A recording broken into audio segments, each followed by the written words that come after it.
Alabama at home in primetime, Mississippi State. After the loss at Tennessee, we'll get the first-hand information from our man Henry To'oTo'o right now. He is with us on the JohnstonRVCenter.com hotline. He joins us weekly here on the Next Round, presented by Bud Light. Anheuser-Busch and Bud Light remind you, decide to ride. Have a plan in place before you ever take that first drink. Decide to ride. Anheuser-Busch and Bud Light. Henry is with us now. What's going on, Henry? How are you today?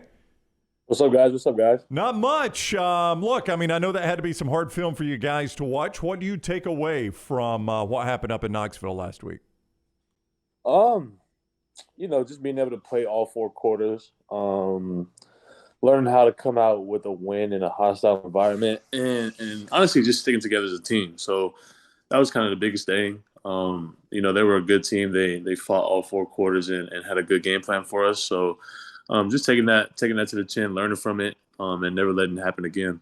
Your coach said in his press conference, Nick Saban said that you guys, I don't know if his quote was anxious, but he said you guys typically come out of the tunnel, you're chanting. It just felt different. Why do you think it was different from you guys coming out in that atmosphere? It kind of all goes back to your preparation and how you prepare throughout the week. Coach harps on all the time about if you prepare the right way, if you practice hard the right way throughout the week, and you have a great week of practice, you won't have that anxiety going into the game. You'll be super excited and confident that you're going to beat the next man across the ball for all four quarters. So, I think it all just boiled down back to practice. And especially as a leadership group, I think we've got to do a better job of, getting guys going when we see the attitude's down, the mood is down, and just bringing everybody along, no matter how, an individual is feeling, just bringing everybody on the same page and having that energy, having that juice to be able to go out and compete no matter what environment we're in and no matter how much people are booing us, no matter how many people are against us. Like, we got to do a better job of that as a leadership group. We'll turn the page and move forward in a second, but one more on the game in Tennessee, because for you, I mean, there were signs at game day about you. Obviously, I was in the stadium and I saw some of the Tennessee players, after plays talking to you a lot.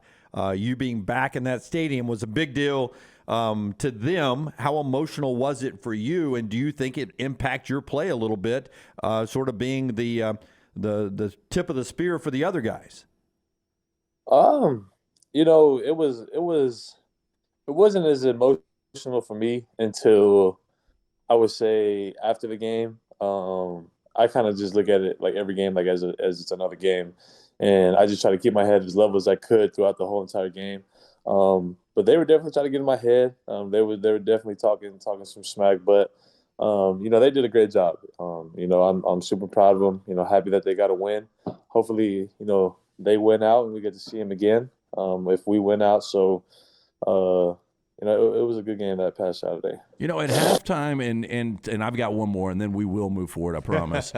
In halftime and in that second half, I mean, were there open talks about, hey, we've got to get some help on number 11 on Jalen Hyatt? Yeah, we started writing up coverages at halftime, trying to make simple adjustments for their passing game. He's a extremely good player. Gets wide open, is so fast and can get open in any route that he has. So, we really harped on that. Really harped on our eye discipline, being able to keep our eyes where they're supposed to be able to stop those deep routes, stop those long routes, to be able to affect the quarterback and little things like that, to be able to stop 11 from having those explosive plays. So that was a huge harp of ours during halftime. All right, easier question for you, Henry. The stock market is in a bear market officially. What can the Biden administration do to jumpstart the economy? No, I'm kidding. Henry To'oTo'o. See what he was doing there? It's easier now to talk about solving inflation than losing to Tennessee. Thank you for explaining the joke, Jim. Henry's a smart guy. He got it. Henry To'oTo'o is with us on the JohnstonRVCenter.com hotline. It is the Next Round presented by Bud Light, who reminds you to decide to ride. Anheuser-Busch and Bud Light tell you, make sure you have a plan in place before you ever take that first drink. Decide to ride. Hey, so here's the thing, though, Henry. Everything you want to accomplish, other than an undefeated season, everything you want to accomplish is still in front of you. And you only have to look back to last year for that lesson. You guys lost in College Station, still played for a national championship. So as a team leader, Do you have to hammer that message home, or does this team understand that everything is still in front of them?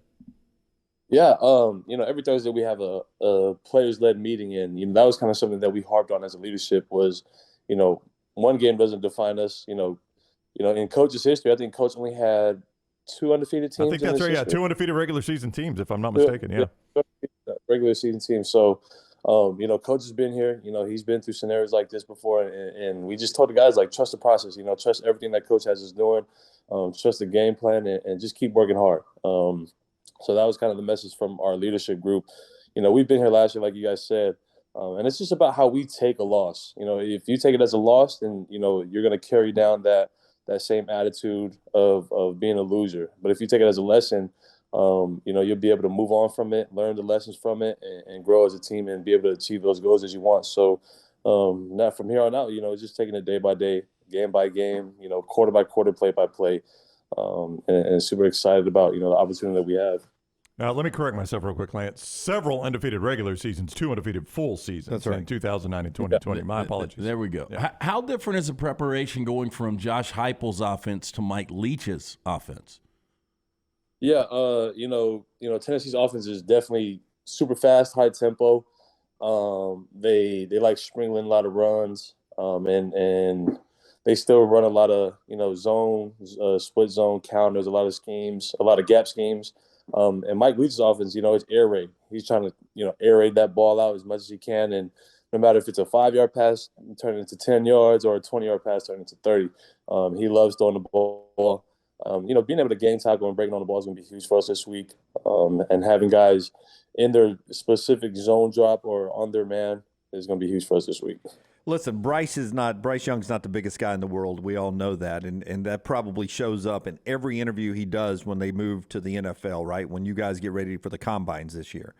But from a guy who watches him and has watched him the last couple of years, and to know what pain he came through to play on Saturday and put that number up, can you describe the toughness in Bryce Young and the guy who quarterbacks your football team? Can you tell me how tough that guy is from your eyes, a guy who's in the locker room with him?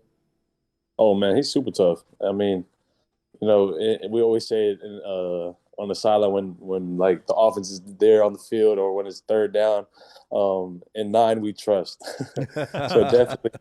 So definitely, Bryce is one of those warriors who's going to, do everything that he can to be out there with us, to be able to, lead his troops to victory. And we're super happy he's on our team. We're happy he's not on no other team where he's with Alabama. So definitely happy to have him. He's such a warrior, and he carries that every single day. And that's not just Bryce on Saturdays. He's like that, Monday through Friday. And it just shows on Saturdays. So Bryce is a huge, huge warrior to us. How much extra pressure, if any at all, do you feel for homecoming when all the alums are in town? Maybe some of your former players, some of the Alabama greats are there watching the game. Do you feel any extra pressure on homecoming? I ain't gonna lie, I didn't realize it was homecoming until. Okay, well there you go. So the answer would be no until when? When did you realize it was right homecoming? now? Right now? Until about yesterday. I ain't gonna lie. I didn't know it was homecoming. I ain't gonna lie. Okay. Yeah. I mean, it's not like it's high school, though, right, Henry? You don't have to get a date. You're not scrambling to buy a homecoming mom or something like that, right? Yeah, that is true. Yeah. My mom wouldn't let me go to homecoming when I was in high school, though. She would not? Nope. My mom was super strict. Yes. Wow. Man. So were you able to date in high school? Oh, I definitely was dating in high school. I ain't gonna lie. I mean, don't insult him, man. Well, Henry, since we're being totally honest, my junior year I had to take my cousin because I couldn't get a date. So, I mean, it's not like that. It's not an Alabama thing. Well, where cousin Billy was really cool. Yeah, he was a nice guy. Stop laughing, Henry To'oTo'o. Stop laughing. Is this true? You really took your cousin? This is the most awkward guy we know, by the way, Henry. Right. I had to. I couldn't get a date. She lived out of town, so nobody knew she was my cousin. So.